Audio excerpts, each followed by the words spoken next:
te detengas o no nos detengamos, corramos juntos la gran carrera. No nos detengamos, corramos juntos la gran carrera. Una frase para recordar: corramos con gozo la carrera, porque al final Cristo mismo será nuestra recompensa.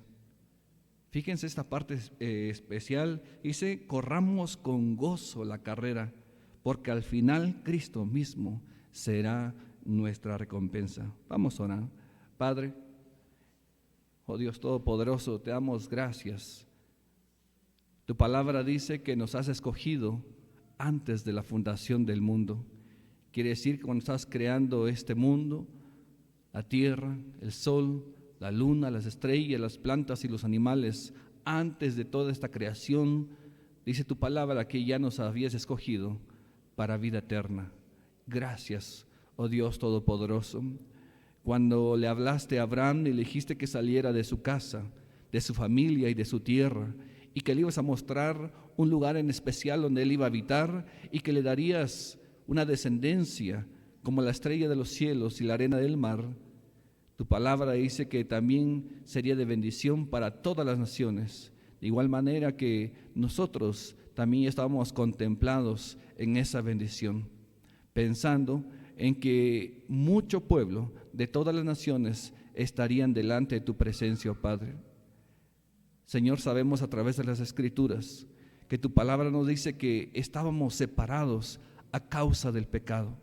Estábamos separados, tu ira estaba sobre nosotros, oh Padre Santo.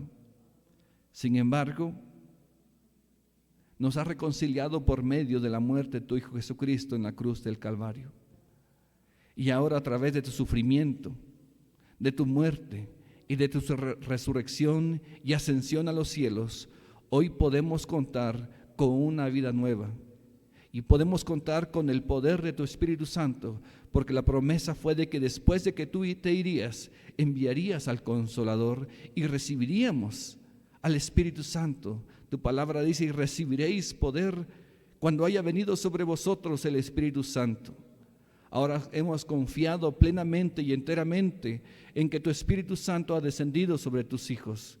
Tu palabra también dice que ahora podemos ser llamados hijos tuyos.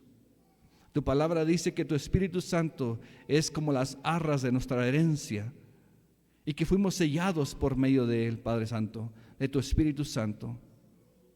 Ahora ya no somos llamados pecadores o injustos a causa de nuestras acciones, sino a través de tu Hijo Jesucristo.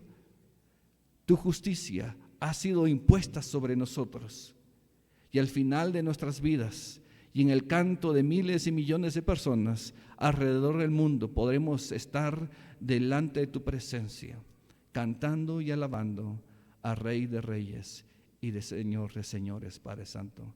Solo esperamos ese día glorioso, esa mañana gloriosa, cuando nos llames delante de tu presencia, oh Padre. Pero mientras que estamos en este mundo, en esta tierra, con nuestras familias y con nuestros hijos, en nuestros trabajos, en donde quiera que nos encontremos, Padre, hay una exhortación para tu iglesia: que corramos la carrera, oh Padre Santo, que corramos la carrera de tal manera y recordando que al final de nuestras vidas tú mismo estarás para recibirnos, oh Padre Santo. Ayúdanos pues esta mañana a escudriñar tus escrituras y que sea de bendición, que sea de ayuda y que nos ayude a liberarnos de aquel peso que nos estorba para seguir en esta carrera. Encomendamos ese estudio esta mañana, oh Padre eterno. Amén. Vamos a estudiar este versículo. Le voy a dar lectura. Hebreos capítulo 12, versículo 1 y versículo 2, dice de esta manera: por tanto, nosotros también, teniendo en derredor nuestro tan grande nube de testigos, despojémonos de todo peso que nos asedia y corramos con paciencia la carrera que tenemos por delante, puesto los ojos en Jesús, el autor y consumador de la fe, el cual por el gozo puesto delante de él sufrió la cruz, menospreciando el oprobio, y se sentó a la diestra del trono de Dios.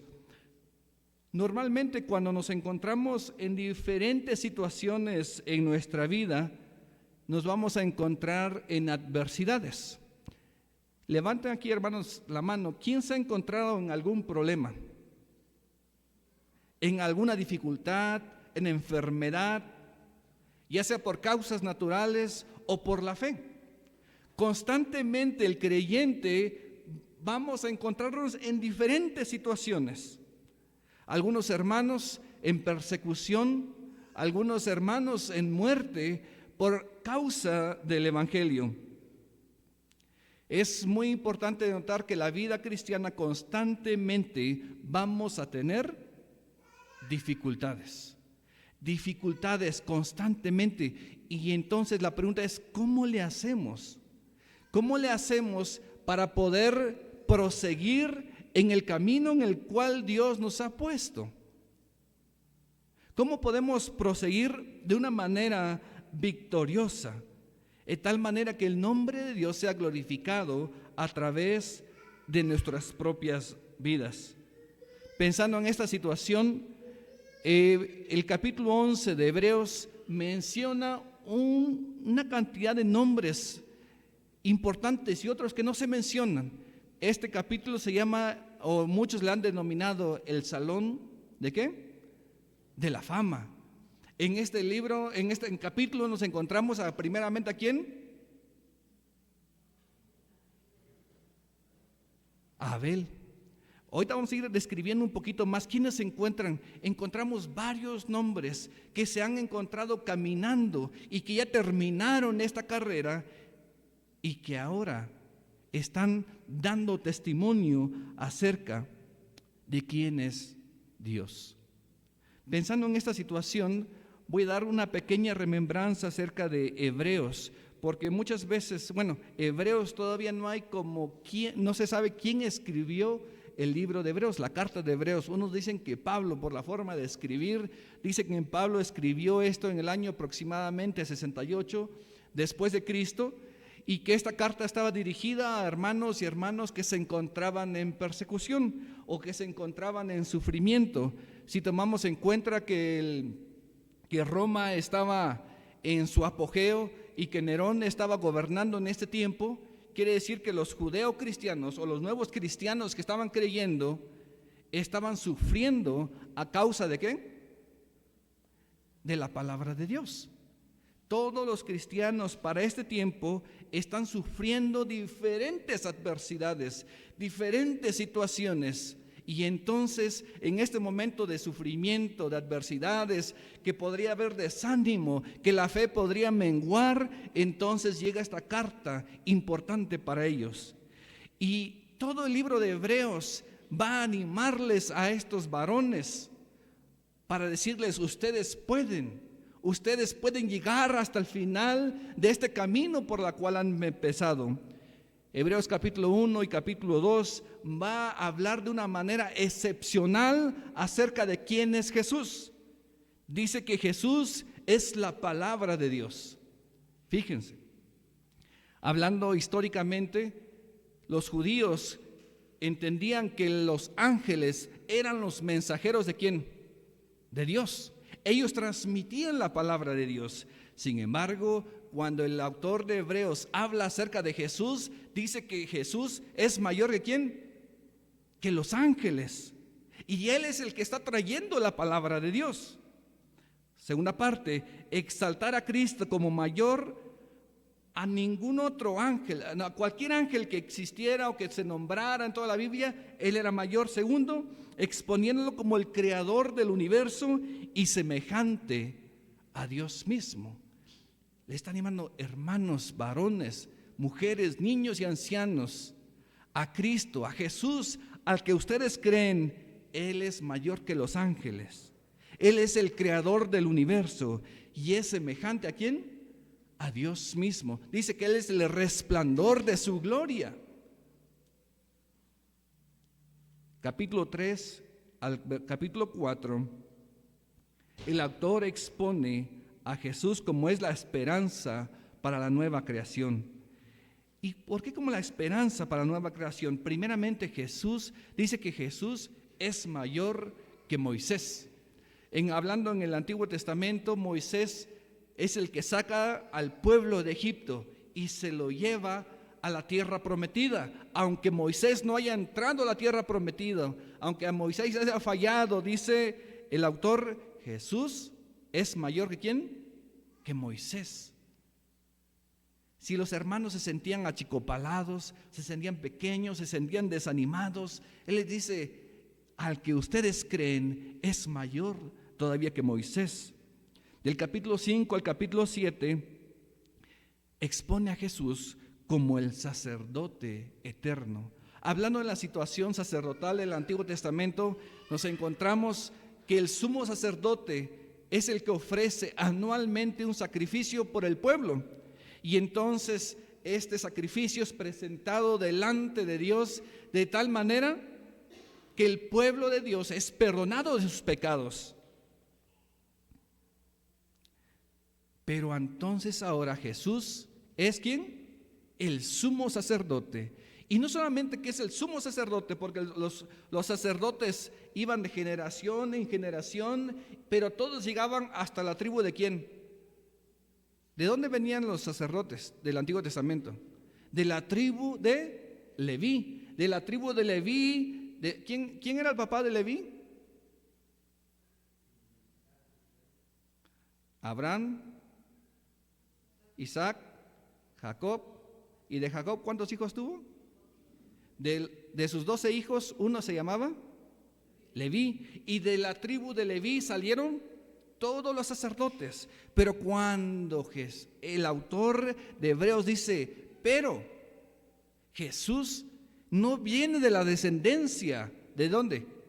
De Leví. Entonces, ¿de dónde desciende Jesús? De Melquisedec. Y Melquisedec dice que es uno que no tiene ni principio y no tiene fin, haciendo referencia a que Jesús es el alfa y el omega, el principio y el fin. Jesús, el sumo sacerdote, el único, Él es al que ustedes creen. Es lo que le está diciendo el autor a los que están escuchando esta palabra. Y no solamente que es el sumo sacerdote que no tiene ni principio ni que tiene fin, sino que también Jesús mismo es el sacrificio perfecto. Cuando Jesús llega junto a las aguas del río Jordán, Juan el Bautista se encuentra en ese lugar y dice, he aquí el Cordero de Dios que quita el pecado del mundo.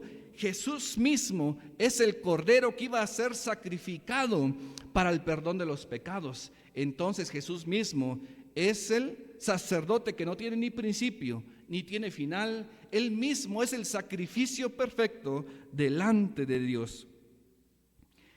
Capítulo 8, capítulo 10. Este sacrificio perfecto es ofrecido una sola vez y para siempre. Imagínense ustedes siendo probablemente los lectores de esta carta especial de los hebreos y ustedes ven, oh, Jesús. Creemos en Jesús, que Él es el que nos otorga la palabra de Dios, mayor que los ángeles, el resplandor de la gloria de Dios, creador del universo, mayor que Moisés, el que es el sacerdote desde el principio hasta el final, el sacrificio perfecto. En Él yo creo. Entonces, cuando ellos están escuchando esta parte, es de mucho ánimo para aquellos hermanos nuestros, para proseguir en la carrera. Vamos a dar una pequeña lectura del capítulo 11. Dice, este capítulo 11 nos enseña la lista de hombres y mujeres que salieron victoriosos a pesar de las dificultades en las cuales fueron fieles a Dios y Dios fieles a ellos. Todo el capítulo 11, hombres y mujeres, pero voy a leer la última parte, 11, capítulo 36, versículo 36 dice así: otros experimentaron vituperios y azotes, y más aún de estos, prisiones y cárceles, fueron apedreados, aserrados, puestos a prueba, muertos a filo de espada, anduvieron de acá para allá, cubiertos de pieles de ovejas y de cabras, pobres, angustiados, maltratados, de los cuales el mundo no era digno, errando por los desiertos, por los montes, por las cuevas y por las cavernas de la tierra. Estos hombres famosos que se mencionan en las Escrituras habían dado todo por la fe en el Hijo de Dios, el autor y el consumador de la fe. Ahora vamos a entrar en materia del capítulo 12, teniendo un pequeño análisis del contexto general de toda la carta y histórico del pueblo de Israel. Estos varones que están escuchando, estos hermanos que están escuchando, tienen conocimiento pleno acerca de lo que era el Antiguo Testamento. El Pentateuco, estaban empapados de esta situación, se lo sabían de memoria. Pero sin embargo, el autor los va a animar a proseguir por medio de la fe en el Hijo de Dios. Primer punto: actuemos de acuerdo con el ejemplo que nos han dejado. Hebreos capítulo 12, versículo 1 dice: por tanto, nosotros también, teniendo en derredor nuestro tan gran nube de testigos. Primera parte dice, por tanto. ¿Qué quiere decir por tanto? Para los que enseñan español o son maestras, ¿qué sería esta parte? ¿Cómo se llamaría esta palabra? ¿Cómo le denominaríamos? Una preposición. ¿Y qué hace una preposición? Todo lo que dijo desde el capítulo 1 hasta el capítulo 11, dice por tanto. Ya les expliqué quién es Jesucristo, ya les dije quiénes son los que sí llegaron hasta el final. Dice por tanto. Ahora ustedes, hermanos, les está diciendo, por lo que acabo de informarles, ahora estén atentos lo que les voy a decir. Por tanto, dice, nosotros también teniendo en derredor nuestro tan gran nube de testigos. La pregunta es, ¿a qué se refiere a tan gran nube de testigos? Cuando nos referimos al contexto inmediato de esta palabra, nos encontramos al capítulo 11. Mencionando el capítulo 11, podemos encontrarnos, ahora sí vamos a enumerar primeramente Abel, después Enoc, después ¿quién? Noé, Abraham, Moisés. Hasta ahí nomás llega ahorita. Hasta ahí llega, de ahí menciona en lista otros nombres. Pero nos vamos a encontrar a diferentes hombres y mujeres que han pasado por una vida diferente. Por ejemplo, Abel, ¿qué cosa excepcional hizo Abel? Dice que ofreció un ¿qué? Un sacrificio. Ofreció un sacrificio que le agradó a Dios, y este sacrificio que le agradó a Dios lo llevó a ¿qué? A la muerte, porque su hermano le mató. Después nos encontramos a Abraham. Abraham, él se encontraba en medio de ¿dónde? Primeramente en un lugar donde no adoraban a Dios. Se encontraba en medio de su familia, en medio donde tenía todas las comodidades que se podrían desear. Y entonces Dios le habla a Abraham y ¿qué le dice? Sal de tu casa y de tu parentela y ve a dónde, a un lugar. Mis hermanos, ¿quién de nosotros estamos dispuestos a dejar nuestra casa, nuestra tierra, nuestra familia para el lugar que Dios nos está llamando? Después nos encontramos a Moisés. Dice que rehusó llamarse el hijo de la hija del faraón. ¿Qué significaba ser el hijo de la hija del faraón? Que probablemente podría ser él mismo faraón, porque podría ser elegido para ser faraón, que tenía las riquezas, que tenía el poder. Políticamente él estaba en lo más alto, no había otro como Moisés. Sin embargo, Moisés, ¿qué hizo? Renunció o rehusó todo esto para irse a otro lugar. Aquí más encontramos a Moisés, a Enoc, que caminó con Dios. Mis hermanos, esta lista de varones que nos va recorriendo en este capítulo 11 nos da la idea que estos hombres ya habían recorrido el camino, que ya habían pasado y que ya habían sufrido, pero habían permanecido fieles a Dios. Aquí culturalmente en el pueblo en el que vivimos, se entiende que cuando una persona va subiendo de cargos, dice, es que no ha pasado por ese cargo, es que por eso no entiende. No sé si han escuchado esa frase, le falta más experiencia, dicen, ¿no? Por eso le falta un poquito más. Pero cuando entendemos, ahora hablando espiritualmente y hablando en las Escrituras, entendemos que estos varones ya habían pasado por esa vida y habían avanzado en esa vida, y entonces quiere decir que ya habían corrido la carrera, se habían vestido, habían corrido, ya habían sufrido, habían pasado por todas las situaciones y ya habían llegado ¿hasta dónde? Hasta el final. Entonces dice, teniendo en derredor nuestro tan gran nube de testigos. Y ahora, ¿por qué ocupa el autor esta idea tan grande nube de testigos? Vamos a hablar una cuestión nuevamente cultural en donde se encuentran. En ese tiempo se hacían carreras, y cuando se hacían carreras se entendía que había como un lugar donde daban vueltas, pero al mismo tiempo este lugar donde daban vueltas también había gradas donde estaban observando a aquellas personas. Pero cuando dice que tenemos tan gran nube de testigos, debemos entender, hermanos, que no fueron hombres y mujeres que estaban solamente en las gradas observando, sino habían sido hombres y mujeres que ya habían pasado el proceso de ser corredores, ahora a estar observando y dándonos el ejemplo de cómo se debería correr esa carrera. Muy bien.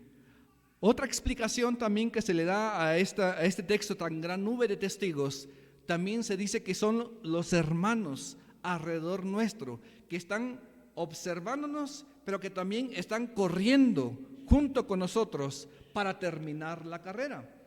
Independientemente de si sea que sean los varones y mujeres que se encuentran en el capítulo 11 o nuestros hermanos que se encuentran en derredor nuestro, la intención es que estamos siendo observados constantemente para que nosotros podamos proseguir en la carrera. Había un varón que decía, échenle ganas aunque yo no voy, pero ustedes vayan. Y nos da mucha curiosidad cómo decía, dice, échenle ganas, decía, aunque yo no voy, pero ustedes vayan, decía. Esa era siempre su palabra cuando se encontraba este varón. Cheas lo conoce muy bien. ¿Sí decía así o no decía así? Sí, dice, échenle ganas, dice, aunque yo no voy, pero ustedes vayan. ¿Se entiende que él estaba en la carrera o que no estaba en la carrera? Que no estaba en la carrera. No estaba en la carrera. Pero ¿qué pasa cuando alguien está en la carrera y te dice, vamos, sí se puede?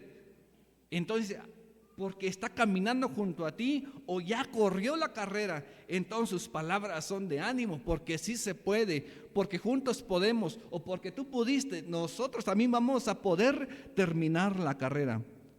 Entonces, la primera parte que tenemos que entender es acerca de este primer punto. El primer punto dije que se llama actuemos de acuerdo con el ejemplo que nos han dejado. Al leer las Escrituras debemos que tomar el ejemplo de aquellos varones y mujeres que han dejado ese testimonio. de los varones que se mencionan en la primera parte, luego se menciona una lista muy rápida, pero al último yo leí, dice, y otros experimentaron vituperio, dice, y otros se refiere desde el tiempo en que se fue Jesús hasta el día de hoy.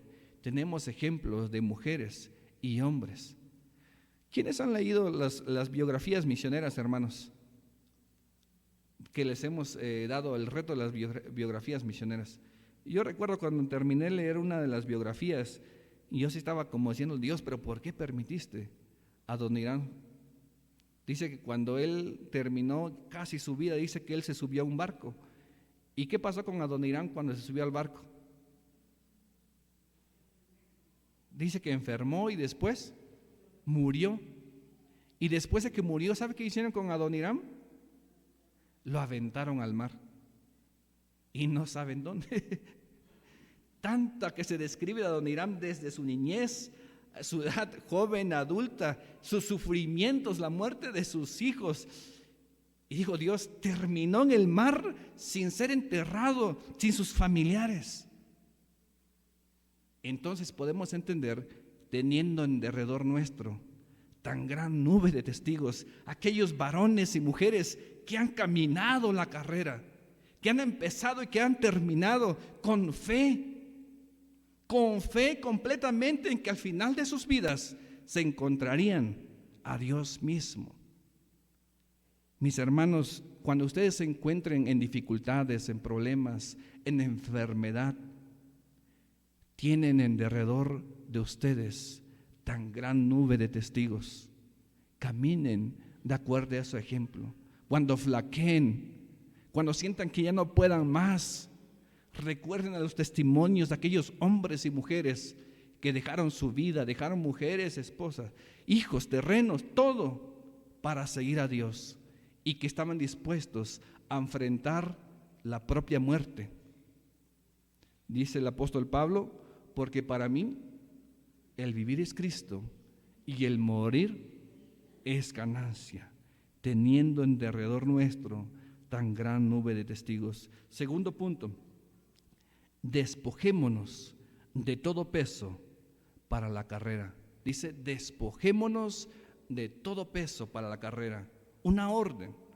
Dice el versículo, es la segunda mitad, dice, despojémonos de todo peso y del pecado que nos asedia y corramos con paciencia la carrera que tenemos por delante. Primeramente tenemos que mencionar que la carrera cristiana no es una carrera de los 100 metros, ni de velocidad. ¿Qué proverbios le podríamos poner aquí en esta parte, en este versículo? Sabiduría general. ¿Qué sabiduría general podemos añadirle aquí? ¿Más vale? ¿Más vale paso? ¿Qué dice? Más vale paso que dure que trote que canse. Cuando hablamos acerca de la vida cristiana, no es una carrera de velocidad, de que hoy empiezo mi vida cristiana y mañana ya la termino. La vida cristiana no es así. La vida cristiana es toda tu vida. No es solamente hoy me esfuerzo a lo máximo y hoy al esforzarme a lo máximo di todo y entonces hoy doy testimonio de que soy creyente, hoy predico, hoy enseño, hoy canto, hoy oro, hoy leo la Biblia, hoy ayuno. La intención de la palabra de Dios es que nuestra vida no depende solamente de un día, sino de todos los días, de todas las horas, porque todos los días somos llamados hijos de Dios. Y todos los días nos recuerda esto, a que debemos de caminar con paciencia. Nuestra vida es como una maratón. ¿Cómo es el maratón? Tienen que empezar despacio, pero constante. Despacio, pero van avanzando, porque si empiezan con velocidad, ¿qué pasa? Se cansan y se van a terminar la carrera antes de que haya empezado. Y de ejemplo, yo un día me pusieron a participar en una carrera, me dijeron en el liceo, tú eres el que hace más ejercicio. En ese tiempo yo hacía mucho ejercicio con la bicicleta, siempre corría para todos lados, desde que me compré mi bicicleta en la secundaria, para arriba, para abajo, para arriba, para abajo. y estábamos haciendo mis prácticas en el hospital, y una carrera del hospital, dice, si participas en la carrera y ganas, dice, te ganas 2 días de descanso. Pero no era de bicicleta, era de correr. Y dije, pues sí, cierto, yo tengo resistencia. Y pusieron la ambulancia y íbamos a correr el Díaz Ordaz al hospital de Tlacolula. Y yo salí, pero hecho bala. Nunca había participado en una carrera a pie. No, ya me fui, rebasé a mis compañeros, rebasé la ambulancia, me fui, volteé, ya no se veía la ambulancia, no se veía nadie. Dije, ahorita yo voy a llegar. Eran solamente, creo que son 4 kilómetros de Díaz Ordaz a Tlacolula. Corrí, me desaparecí, pero cuando ya iba a la mitad, ¿qué creen que me pasó? No, hombre. Empecé a sentir unos dolores en mis pies, y luego ese día ni iba preparado, pedí unos tenis prestados y me dieron unos tenis que me apretaban así, mi pie iban así como taquitos mis pies, y empecé a correr y a avanzar, pero cuando llegué a la mitad de la carrera empecé a bajarle de paso. Empecé a bajar, cuando vi, ya apareció la ambulancia. Ay, no, dije, quería avanzar más, y la ambulancia se seguía acercándose. Llegó el punto en que la ambulancia, íbamos corriendo al lado de la ambulancia, dije, no, que no me pase. Y yo quería todavía proseguir el paso, pero la ambulancia pues no se cansaba. Se pasó de largo la ambulancia, y de ahí llegó el primero.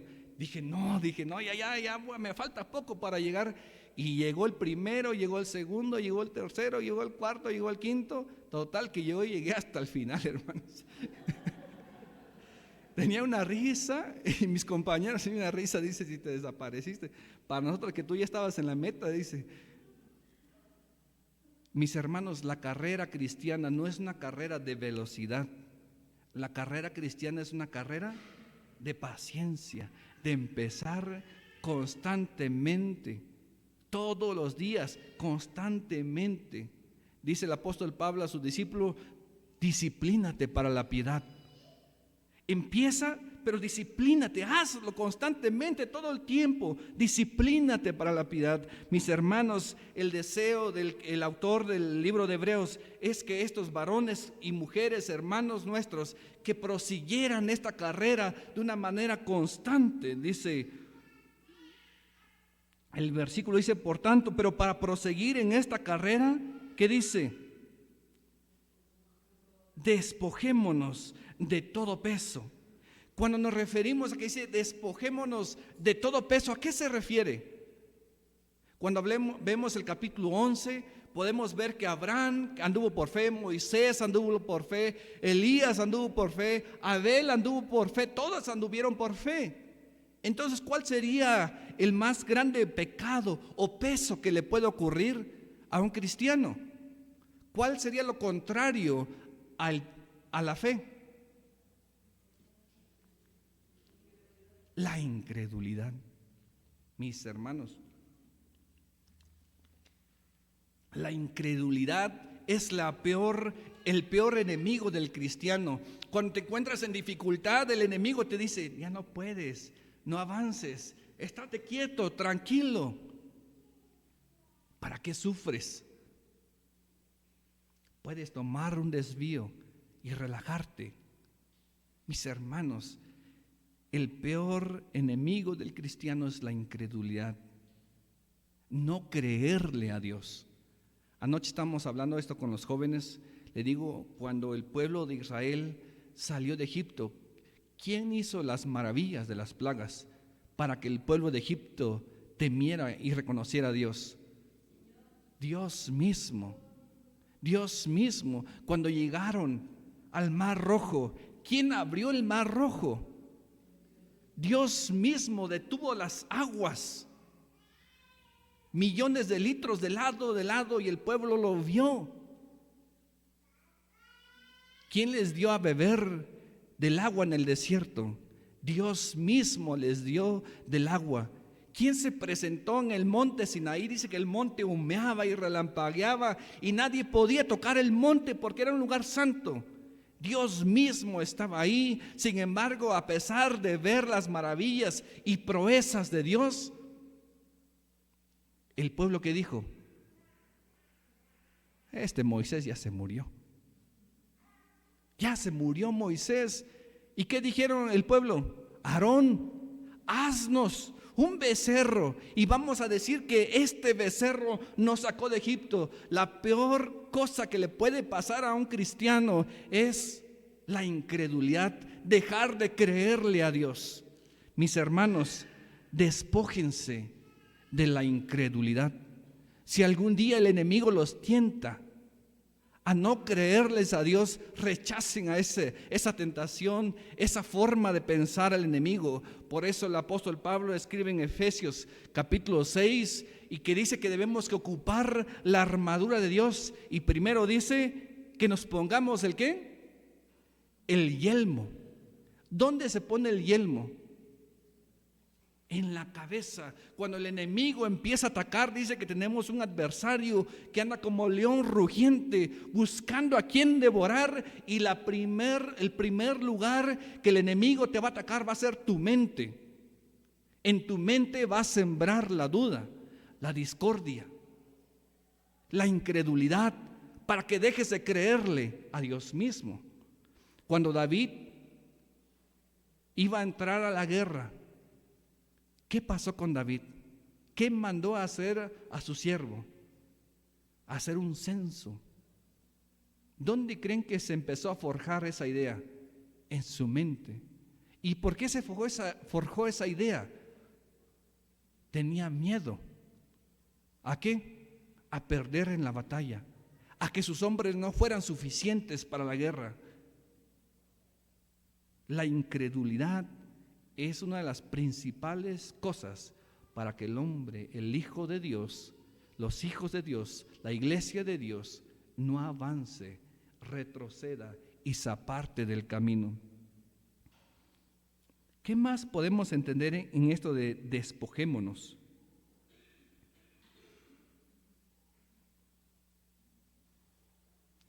Esto de despojémonos también tiene que ver no solamente la incredulidad, por aquel pecado en la cual nosotros estamos fallando. ¿Qué pecado están ustedes fallando? Probablemente mi pecado no sea el mismo que el de Beto, ni de la hermana Adriana, ni el de Selene, ni el de Checo. Cada uno a veces sufre o batalla con un pecado. Ustedes mismos saben con qué pecado están batallando.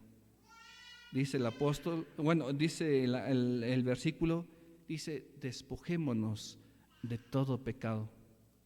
¿A qué ustedes están aferrando? ¿En qué cosas se deleitan ustedes más que en la presencia de Dios? Salmos capítulo 1, versículo 1, ¿qué dice? Bienaventurado el varón que no anduvo ¿en qué? En consejo de malo, ni en silla de escarnecedores se ha sentado, sino en la ley de Jehová se deleita. ¿En qué cosa ustedes están deleitando más que en la palabra y en la presencia de Dios? ¿Qué cosa es su deleite? Y que le está obstruyendo para caminar esta vida por la cual Dios les ha trazado. ¿Qué le está obstruyendo, mis hermanos? Ustedes lo saben. Reconozcan qué es lo que le está obstruyendo y empiecen a trabajar con eso para que no les obstruya más. Cuando yo les mencioné que corrí en esta carrera, yo les dije que algo me obstruía, algo me molestaba. ¿Cuál era? Mis tenis. Mis tenis me hacían pelotita mi pie para que pudiera caminar. Y no me permitieron hacer un mejor desempeño en la carrera. Me hubiera ido descalzo. No lo hice. La pregunta es, ¿qué le está obstruyendo a ustedes para correr este camino? Cuando Abraham salió de su casa, no pudo cargar su casa para llevársela a donde él iba. No pudo llevarse a todos sus familiares para proseguir el camino. De hecho, cuando Abraham llegó a la tierra prometida, no se construyó una casa, sino anduvo ¿en qué? En tiendas, porque él esperaba la tierra prometida, la patria celestial. ¿Qué nos está observando? ¿Qué nos está deteniendo, hermanos? de tal manera que no avanzamos, que nos desviamos, que nos cansamos. Despojémonos. Muchas veces en esto de despojarnos de aquello que nos está desviando, podemos pensar en pecado o en la incredulidad, pero a veces tiene que ver con el miedo. Y a veces podemos ir el miedo ¿en qué? Puede ser el miedo, la pereza, la apatía, tu trabajo, tus hobbies. ¿Qué son los hobbies? Pasatiempos que te gustan hacer. ¿Ustedes tienen pasatiempos, hermanos? Yo estoy seguro que todos tienen un pasatiempo. Y a veces hasta esos pasatiempos nos pueden desviar de la carrera. Nos pueden desviar de aquel lugar por la cual estamos llamados. Pasatiempos, adicciones. ¿Qué estamos sufriendo, hermanos? Que debemos que despojarnos, de tal manera que podamos correr libremente en la carrera. No sé si ustedes han visto los corredores cuando van, ¿cómo van ellos? Van con una mochila, una chamarra, un pantalón de mezclilla y unas botas de trabajo. ¿Van así o no van así? ¿Ah? Cómodos y lo mínimo.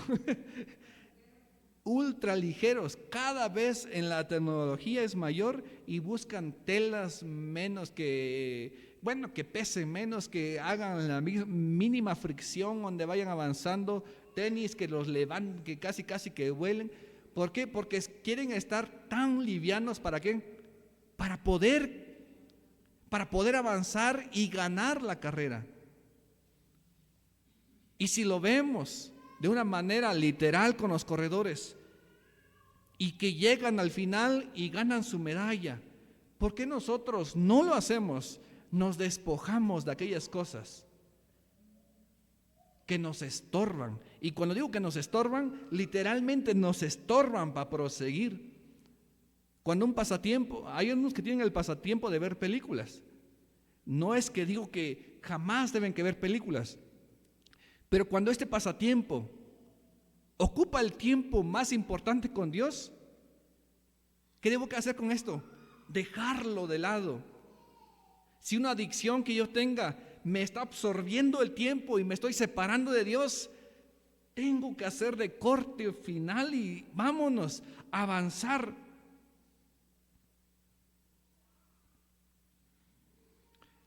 Esto de apartarnos del camino, no sé ustedes quiénes ya vieron la película El progreso del peregrino. ¿Qué pasa en el primer desvío del progreso del peregrino? Bueno, él primero llevaba su carga, ¿no? Él llevaba su carga. Pero ¿cuál fue su primer desvío o uno de sus desvíos de este peregrino, de cristiano? ¿Alguien recuerda? Nadie la ha visto. Les recomiendo ver la película. Les recomiendo leer el libro. De hecho, al final voy a terminar con una frase del libro. ¿Qué más? ¿Alguien? El pantano. ¿Qué más? El camino ancho. ¿Las cuál? Las obras. Muy bien. ¿En la ciudad qué? La ciudad de perdición, donde él se mete, ¿no? Y dice, date quieto aquí, cristiano, ¿no?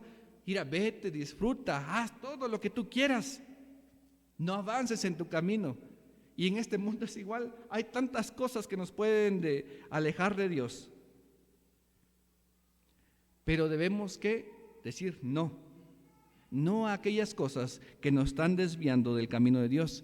Hace tiempo una persona me estaba contando que durante su día había tenido problemas, había tenido muchos problemas, y especialmente con unas situaciones muy oscuras en la comunidad donde ella vivía.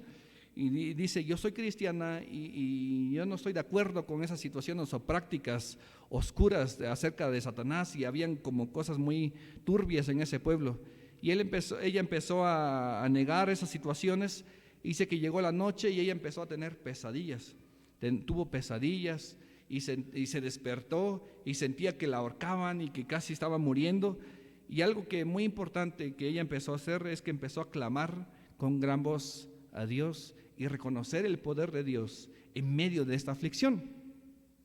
Y dice, solamente Dios tiene el poder para librarme. Satanás Tú no eres, ni tienes la capacidad, ni tienes el poder para hacer lo que tú quieras conmigo, porque le pertenezco a Dios. Dice, vete de este lugar.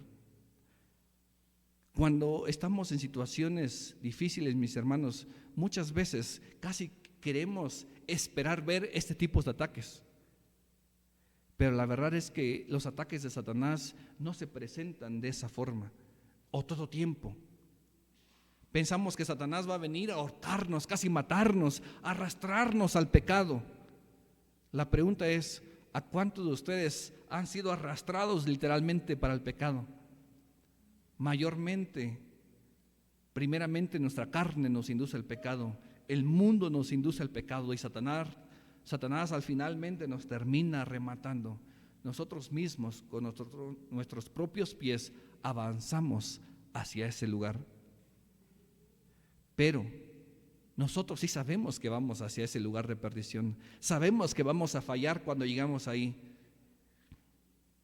Entonces debemos que estar listos de presentar una buena defensa de la fe, de nuestra fe, para poder perseverar en este momento.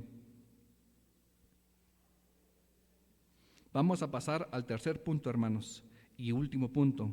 Corramos confiadamente con Cristo la carrera. Versículo 2 dice así: puesto los ojos en Jesús, el autor y el consumador de la fe, el cual, por el gozo puesto delante de él, sufrió la cruz, menospreciando el oprobio, y se sentó a la diestra de Dios. Va a ser muy difícil, mis hermanos. Si alguna vez me preguntan que la vida cristiana es fácil, la respuesta es no. Una vez, antes de que me fuera a estudiar para el seminario, un hermano se me acercó y me dijo: hermano Eliseo, no estudies para ser pastor, porque ser pastor es un sufrimiento, es un camino de sufrimiento y que no te recomiendo. No te recomiendo que vayas por ese camino. Yo ya fui y yo ya vengo de regreso y no quiero que tú vayas y que sufras esa misma situación. Y le dije: pues déjame ir a ver cómo va este asunto. Y aquí andamos todavía, mis hermanos.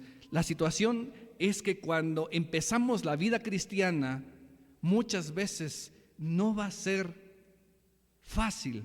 Hay una teología que se le llama la teología de la prosperidad y dice: tú eres hijo de Dios, tú eres el príncipe, de tal manera que tú no necesitas pasar por la adversidad, el sufrimiento, el dinero que tú necesitas, pídeselo a Dios, decláralo a Dios. Si estás enfermo, dile que Él te sana. Ahora, Dios sí puede hacerlo, Dios puede sanarte y Dios nos puede proveer de todas esas cosas. Pero esa no es la recompensa final. Muchas veces cuando decimos es que la bendición de Dios está conmigo, ¿qué es lo que normalmente estamos diciendo o nos referimos cuando decimos que la bendición de Dios está con nosotros? Normalmente nos referimos a la economía, a que nos va bien. Pero la bendición de Dios es que nosotros le veremos cara a cara un día delante de su presencia. Ahora dice, el versículo dice, poniendo nuestros ojos, ¿en dónde? He puesto los ojos en Jesús.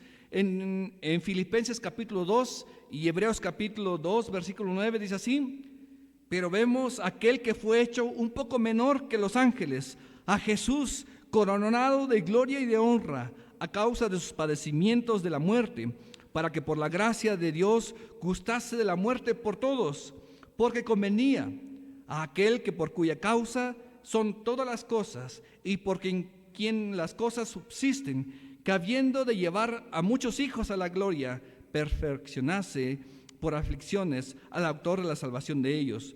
Porque el que santifica y los que son santificados de uno son todos, por lo cual no se avergüenza de llamarlos hermanos, diciendo: anunciaré a mí mismo, a mis hermanos tu nombre, en medio de la congregación te alabaré, y otra vez yo confiaré en él, y de nuevo, he aquí yo y los hijos de Dios. Dice, y de nuevo, he aquí yo y los hijos que Dios me dio. Así que por cuanto los hijos participaron de la carne y sangre, él también participó de lo mismo, para destruir por medio de la muerte al que tenía el imperio de la muerte, esto es, al diablo, y librar a todos los que por el temor de la muerte estaban durante la vida sujetos a servidumbre, porque ciertamente no socorrió a los ángeles, sino que socorrió a la descendencia de Abraham, por lo cual debía de ser semejante a todos, por lo cual debía ser en todo semejante a sus hermanos, para venir a ser misericordioso y fiel sumo sacerdote en lo que a Dios se refiere, para expiar los pecados del pueblo, puesto que en cuanto él mismo padeció siendo tentado, es todopoderoso para socorrer a los que son tentados. Primeramente el capítulo 11 nos menciona a hombres y mujeres que sufrieron, fueron vituperados, fueron encerrados, fueron apedreados, fueron aserrados, dice, a causa de su fe. Pero ahora nos encontramos enfrente ¿a quién? A Jesús. Dice que descendió, ¿de dónde? De los cielos, no teniendo en cuenta su gloria que tenía o su lugar que tenía al lado de Dios, y se hizo en forma de ¿qué? De hombre. Y cuando se hizo en forma de hombre, nació como cualquier otra persona, como un bebé, y nació ¿en dónde? En un comedero de animales, con una familia pobre y necesitada. Y cuando él estuvo ahí, también él sufrió persecución. Jesús mismo con su familia tuvo que huir ¿a dónde? A Egipto, para escapar de la muerte. ¿Quién lo perseguía? Muy bien. Cuando Jesús empezó su vida no fue nada fácil. Descendió, dejó todo, dejó su gloria para estar en medio de nosotros. Después fue bautizado, reconocido por los hombres y por Dios mismo. Dice, este es mi Hijo amado, en quien yo tengo complacencia, a Él escuchad. Se enfrentó a los líderes religiosos, constantemente se encontraban con ellos discutiendo, mientras que Él predicaba, Él les hablaba también a ellos, y ellos buscaban su muerte. Y un día dice que ellos conspiraron entre todos y dijeron, vamos a matarle.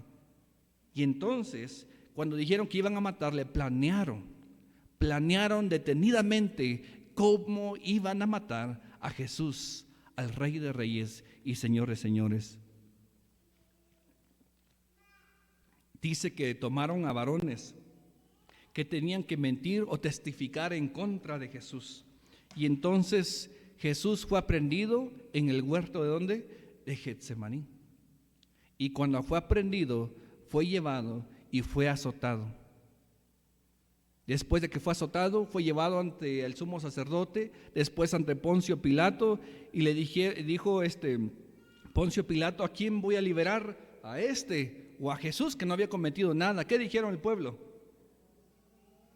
A Barrabás. ¿Y qué dijeron con Jesús? Crucifíquenlo. Crucifíquenlo. Debemos que entender, cuando dice el autor, miremos ¿a quién? O puesto nuestros ojos ¿en quién? En Jesús. Este Jesús que ahora ha sufrido por nosotros, aquel que aquellas personas decían crucifíquenlo. Y dice que fue tomado Jesús, fue despojado de su ropa, fue azotado tantas veces que su cuerpo fue desgarrado, fue puesto una corona de espinas en su frente y después fue clavado de manos y pies en la cruz del Calvario. Y cuando estaba en la cruz del Calvario, Jesús mismo dijo, consumado es. La deuda se había pagado.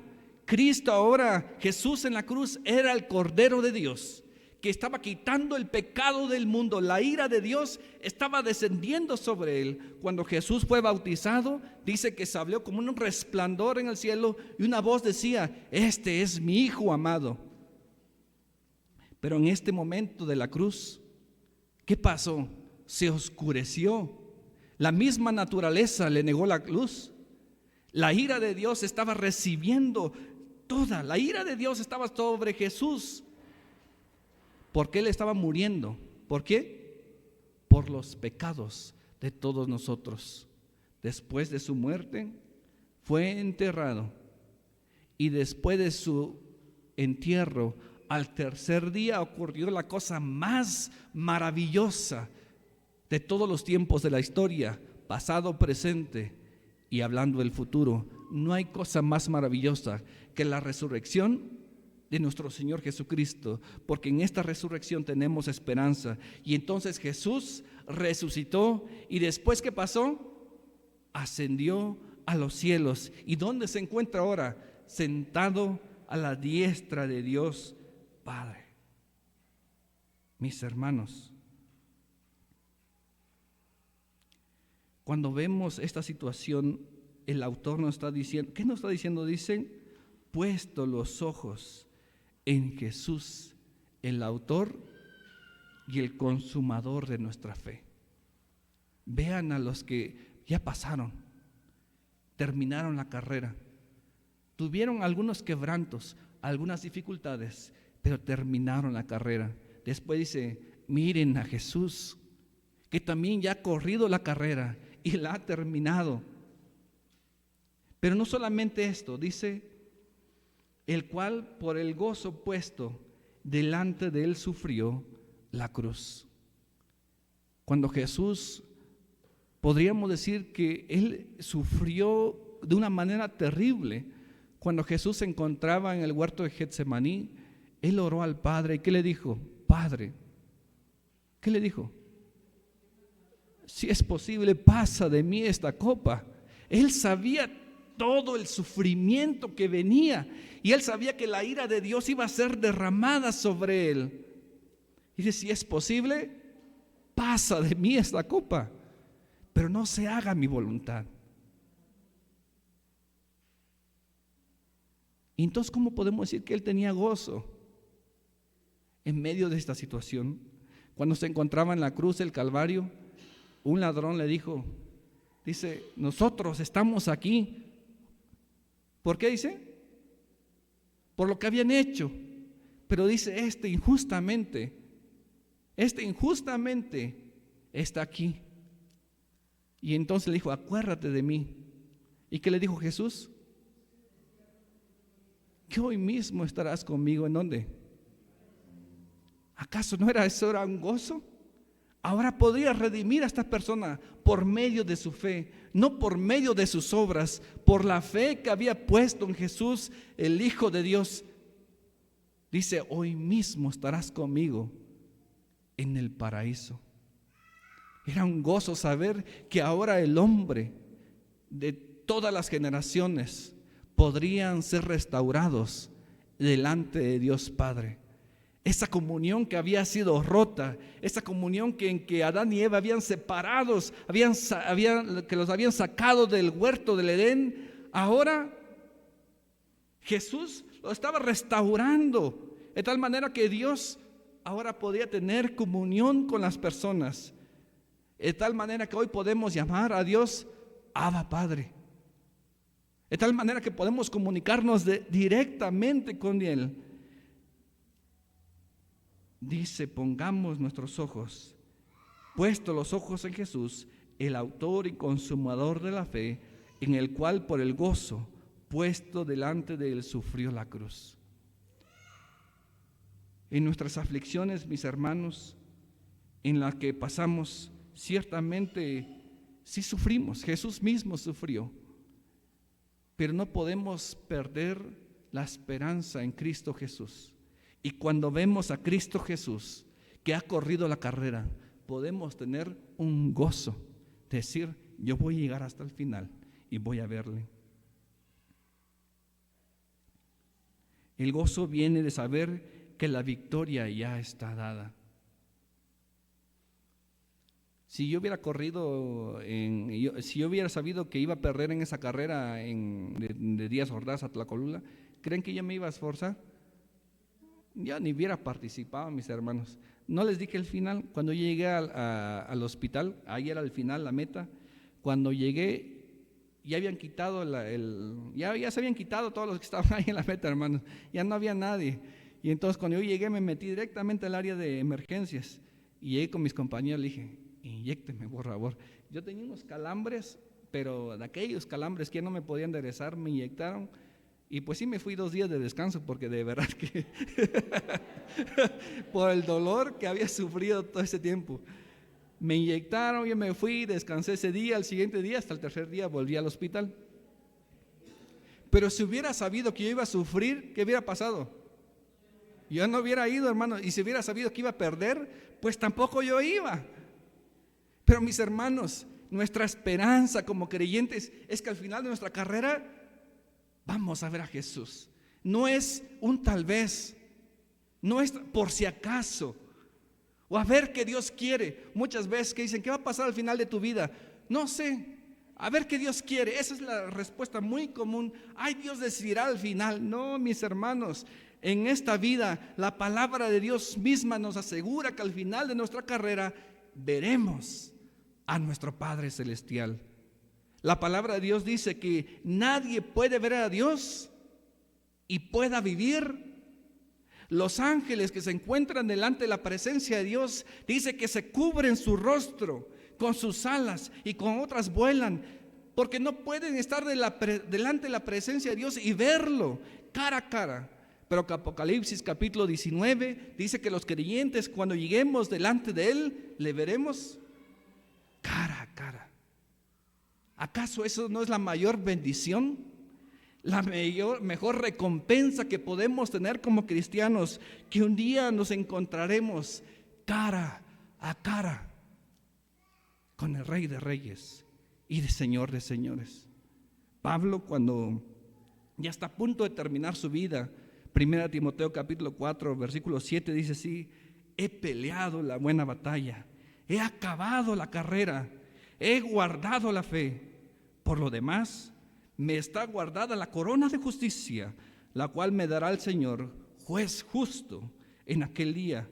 Y no solo a mí, esa es nuestra esperanza, sino también a todos los que aman su venida. Qué hermoso, mis hermanos. Un día nos encontraremos cara a cara con Dios. Hay un canto que cantamos, ¿verdad? Cara a cara le veremos.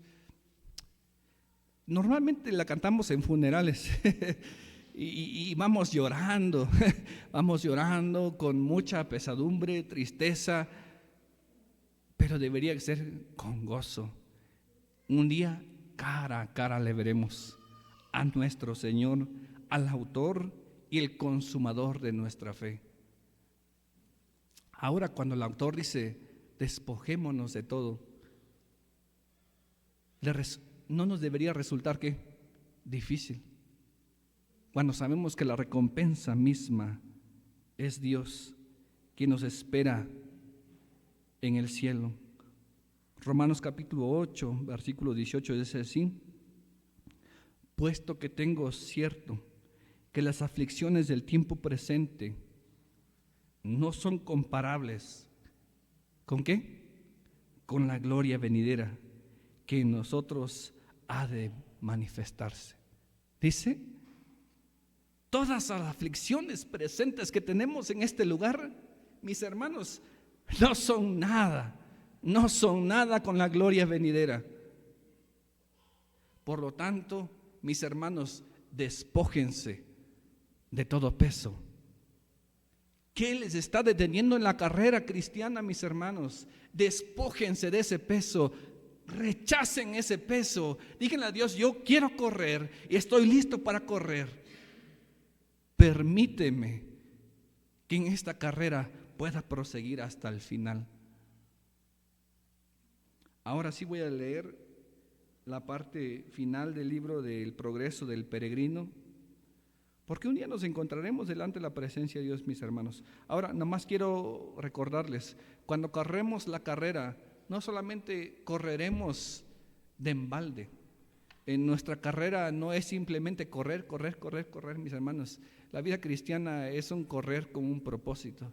Y el propósito de Dios, cuando nos encontramos en Génesis capítulo 1, dice que Dios creó al hombre, ¿a quién? A su imagen y semejanza. Y cuando Dios creó al hombre a su imagen y semejanza, deseaba que la descendencia de Adán y Eva fueran ¿qué? Portadores de ¿qué? De la imagen de Dios. Cuando el hombre y la mujer caen en pecado, la imagen de Dios queda distorsionada, de tal manera que ya no iba a haber adoradores, porque la imagen de Dios se distorsionó en el principio. En la carrera cristiana, nuevamente Dios nos recuerda que tenemos una misión, y esta que es ir y hacer discípulos a todas las naciones, bautizándolos en el nombre del Padre, del Hijo y del Espíritu Santo. Pero dice, pero enseñándoles todas las cosas que yo les he mandado. Pero cuando lo hacemos, dice, pero recibiréis poder cuando haya venido sobre vosotros el Espíritu Santo. Mis hermanos, la carrera tiene un propósito. No solamente es correr de loco, correr de en vano, sino la carrera tiene un propósito. Que otros sean adoradores. ¿A quién? A Dios Padre. Y que otros participen en la carrera para que al final de sus vidas puedan ver a quién, a Dios cara a cara. Voy a leer, la historia de John Bunyan es una historia metafórica de la vida de un cristiano. Cuando por fin el peregrino llega a la ciudad celestial, dice que lo recibe una gran multitud. Dice así: cuando se iban acercando a la puerta, he aquí una multitud de las huestes celestiales salieron a su encuentro, preguntando: ¿quiénes son estos y de dónde han venido? Estos son, dijeron los resplandecientes, estos son hombres que han amado a nuestro Señor cuando estaban en el mundo y que lo han dejado todo por su santo nombre. Él nos ha enviado para traerlos aquí y los hemos acompañado hasta este punto en su deseado viaje, para que entren y contemplen a su Redentor cara a cara con gran gozo. Entonces las huestes celestiales dijeron un grito de júbilo y dijeron: bienaventurados los que son llamados a la cena del Cordero. Al oír esto, los músicos del rey rompieron sus instrumentos en dulces melodías que hacían resonar en los mismísimos cielos, y con voces y ademanes de júbilo, cantando y tocando sus trompetas, saludaban una y mil veces a los que venían del mundo. Unos se pusieron a la derecha, otros a la izquierda, delante y detrás, como para acompañarlos y escoltarlos por las regiones superiores, llenando los espacios con sonidos melodiosos en tonos altos, de manera que parecía que el mismo cielo había salido para recibirlos. Al final de nuestras vidas llegaremos al cielo. Dice que cuando un pecador se arrepiente, ¿qué dice? Hay fiesta en el cielo. ¿Se imagina cuando lleguemos? Es una cuestión tremenda, mis hermanos, considerar que un día estaremos delante de la presencia de Dios. Por lo cual termino con la exhortación: despójense de aquello que les estorba para la carrera. Vamos a orar, hermanos. Mi Padre Celestial, nuevamente te doy muchísimas gracias por la oportunidad de poder entender tu palabra. Gracias porque a través de tu palabra en el Antiguo Testamento nos comunicabas que un Salvador había de venir. Génesis 3, capítulo 15 dice que pondrías enemistad entre la serpiente y la mujer, y la descendencia de la mujer y la serpiente, pero que un día esta descendencia de la mujer pisaría sobre la cabeza de la serpiente y la serpiente le mordería el calcañar. A partir de ahí teníamos una esperanza de que vendría alguien a liberarnos del yugo del pecado, de la esclavitud del pecado. Le prometiste a tu hijo Abraham de que a través de él serían benditas todas las naciones de la tierra. Y tu pueblo esperó por miles de años, esperando aquella promesa de que vendría un Salvador, Tu profeta Isaías anunció tu venida, de que vendrías a esta tierra, de que nacerías de una virgen. Y después de tantos años, Padre, enviaste a tu Hijo Jesucristo a nacer en esta tierra con un propósito, de que tu Hijo fuera el sacrificio perfecto, de tal manera que nosotros pudiéramos ser reconciliarnos nuevamente contigo, Padre. Te estamos profundamente agradecidos por el sacrificio de tu Hijo Jesucristo. Gracias porque podemos entender ahora en Apocalipsis, dice que se encontraban delante de él el libro, y dice que nadie lo podría abrir, sino solamente el Cordero de Dios, tu Hijo Jesucristo, que había sido inmolado en la cruz, oh Padre. Gracias, Dios, porque hoy podemos gozar en plena libertad, Señor, un gozo tremendo e inefable y único, que es la salvación y vida eterna. Padre, pero mientras que, Señor, vivimos en esta tierra y mientras que esperamos tu segunda venida, porque tu promesa es que nuevamente volverías y te llevarías a tu iglesia, a tu pueblo, pero mientras que llegarías, Padre Santo, nos dices que nosotros, Padre, que debemos andar en buenas obras. No es una espera pasiva, sino una espera activa, una espera, Señor, abundando en obras dignas de hijos tuyos, en frutos dignos de hijos tuyos, oh Padre Santo.